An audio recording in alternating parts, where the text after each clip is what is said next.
کسی نفس کے اختیار میں نہیں کہ وہ ایمان لائے مگر یہ کہ اللہ کے اذن سے۔ اب یہاں پہ سوال آ گیا، انسان مجبور ہے یا انسان با اختیار ہے ایمان کے معاملے میں؟ تو اگر ہم اس اذن کی بات کو سمجھ جائیں تو پتہ چل جائے گا کہ یہ اذن اور وہ ساری آیات بھی جو کہتی ہے اللہ جسے چاہتا ہے ہدایت دیتا ہے، جسے چاہتا ہے گمراہ کرتا ہے، ان کے بھی جو ذہن میں سوال پیدا ہوتا ہے بندے کے اکثر لوگ پوچھتے رہتے ہیں جب اللہ نے دینی ہے ہدایت بھی اور گمراہی بھی تو پھر بھی ہمارا کیا کمال؟ کسی نفس کے اختیار میں نہیں ہے کہ وہ ایمان لائے الا صرف ایک راستہ ہے اور وہ ہے اللہ کے اذن سے۔ سوال، یا اللہ تو اذن کسے دے گا؟ تو اللہ نے یہ نہیں فرمایا کہ میں اذن کسے دوں گا، یہ فرمایا میں اذن کسے دوں۔ تو جب یہ پتہ چل جائے کہ کسے اذن نہیں ملے گا آٹومیٹیکلی پتہ چل گیا کہ کسے اذن ملے گا۔ تو فرما رہے تو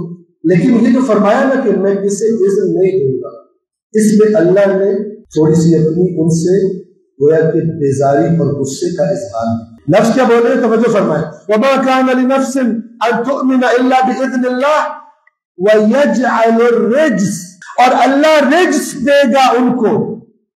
رجس ملے گا اللہ کی طرف سے، اللہ ان کے حصے میں نجاست رجس قرار دے گا۔ کن کو؟ یعنی ان کو اذن ایمان نہیں ملے گا، وہ مومن نہیں ہو سکتے۔ کون لوگ؟ توجہ کیجئے، وَيَجْعَلُ الرِّجْسَ عَلَى الَّذِينَ لَا يَعْقِلُونَ، جو اللہ کے نبی ہمارے پیغام دین کے بارے میں عقل استعمال نہیں کرتے، یعنی اللہ اس کو اذن دے گا جو عقل استعمال صحیح طرح کرے گا اس دین کے بارے میں، وہی اسی کو معرف، اسی کو اذن ملے گا، اسی کو پھر یہ عقل کا استعمال اگلے درجات تک لے جائے گا، کیونکہ یہ سمجھدار ہے، یہ اپنے دین کے لیے اس نے اللہ کے نبی کی دعوت سنی، اس نے قرآن سنا، اس نے اندھے بہرے ہو کے قبول نہیں کیا، کیونکہ دادا مانتے تھے تو اس نے بھی مان لیا، کیونکہ چچا مانتے تھے تو اس نے بھی مان لیا، کیونکہ چچا نہیں مانتے تھے اس نے کہا میں بھی نہیں مانوں گا،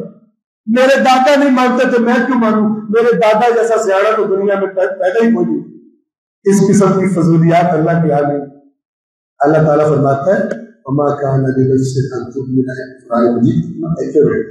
اللہ کے اذن کے سوا کوئی نہیں اس وادی میں آ سکتا، کسی کو ایڈمیشن نہیں مل سکتا۔ ہاں اب میں ان کو ریجیکٹ کروں گا اس اسکول میں ایڈمیشن سے جو اپنی عقل استعمال نہیں کرتے، میں نے دی ہے، دے کر حیوانوں سے جدا کیا ہے، یہ کتنی بڑی نعمت کو استعمال نہیں کرتے میرے دین میرے میسج کے بارے میں، ان کو میں اس وادی میں ایڈمیشن کی اجازت نہیں دوں گا۔ اسے کہتے ہیں قرآن مجید کی آیات میں غور کرو، جلدی جلدی پڑھ کے آگے نکلو، سمجھو ثواب کا ٹوکرا بھر رہا ہے، پتہ ہی نہ ہو کہ اللہ نے کہا کیا ہے، اتنا بڑا ظلم۔